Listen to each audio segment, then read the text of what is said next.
2001 में नरेंद्र मोदी जब गुजरात के सीएम बने थे तो उनके साथ एक अद्भुत घटना घटी थी, जिसके बारे में वो खुद सरदार वल्लभ भाई पटेल पुलिस एकेडमी में बता रहे हैं, जो कि आपको जरूर सुनना चाहिए। बताता हूँ। मैं जब नया नया मुख्यमंत्री बना तो ये जो आपको ट्रेनिंग दे रहे हैं ना अतुल, वो उस समय मुझे ट्रेनिंग दे रहे थे और मैं उनके अंडर में ट्रेन हुआ हूँ, क्योंकि वो मेरे सिक्योरिटी इंचार्ज थे, सीएम सिक्योरिटी के। तो एक दिन क्या हुआ, मुझे ये पुलिस तामझाम, मुझे मेंटली मैं फिट नहीं होता हूँ, मुझे बड़ा अटपटा लगता है, लेकिन मजबूरन मुझे उसमें रहना पड़ता था। और कभी कभी मैं कानून नियम तोड़ के कार से उतर जाता था, भीड़ में है तो लोगों से हाथ मिला लेता था। तो एक दिन ये अतुल करवल ने मेरे से टाइम लिया, मेरे चैम्बर में मिलने आए, शायद उनको याद है कि नहीं मुझे मालूम नहीं, और उन्होंने अपनी नाराजगी मुझे प्रकट की। काफी जूनियर थे वो, मैं आज से 20 साल पहले की बात कर रहा हूं। उन्होंने अपने मुख्यमंत्री के सामने आंख में आंख मिला करके अपनी नाराजगी व्यक्त की। उन्होंने कहा, साहब आप ऐसे नहीं जा सकते, कार में से आप अपनी मर्जी से नहीं उतर सकते, आप ऐसे भीड़ में नहीं जा सकते।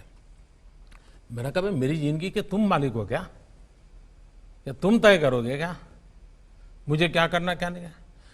वो जरा भी हिले नहीं, मैं उसके सामने बोल रहा हूं आज, वो जरा भी हिले नहीं, डिगे नहीं। उन्होंने मुझे साहब कहा, साहब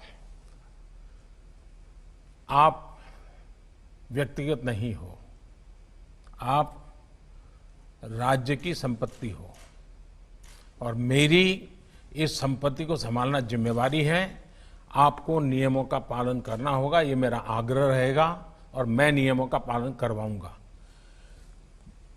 मैं कुछ नहीं बोला। लोकतंत्र का सम्मान भी था, जनप्रतिनिधि का सम्मान भी था, लेकिन अपनी ड्यूटी के संबंध में बहुत ही पोलाइट वर्ड में अपनी बात बताने का तरीका भी था। मेरे जीवन के वो बिल्कुल शुरुआती कालखंड थे मुख्यमंत्री के नाते। वो घटना आज भी मेरे मन पर स्थिर क्यों है? क्योंकि एक पुलिस अफसर ने जिस तरीके से और जिस दृढ़ता से और लोकतंत्र में जनप्रतिनिधि के महत्व को समझते हुए बात रखी थी, मैं मानता हूं हर पुलिस का जवान ये काम कर सकता है, हर कोई कर सकता है।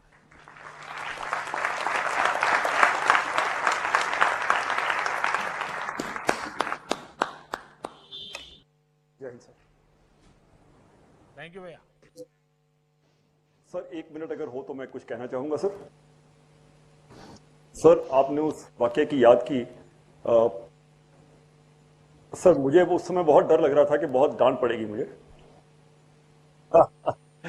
लेकिन आपने, आपकी समझ, आपका बड़प्पन कि आपने उसको इतनी उदारता से लिया, और मैंने उन समय में आपके साथ जो समय गुजरा सर, उस समय बहुत कुछ सीखा। छोटे से छोटे आदमी की, अदने से अदने आदमी की कैसे कदर करनी है, कैसे ध्यान रखना है, मैंने देखा और सीखा। मैं बहुत तहे दिल से शुक्रगुजार हूं सर कि आपने इतना समय हमको दिया, और बहुत मूल बातें जो हैं कि अच्छा इंसान बनना ज़रूरी है, इंसान की कदर करना ज़रूरी है, समाज की ताकत का हम इस्तेमाल कर सकते हैं, उसको एक अच्छे काम के लिए हम इन्वॉल्व कर सकते हैं। बहुत बड़ी बातें सर आपने जो उनको कही हैं, मुझे आश्वासन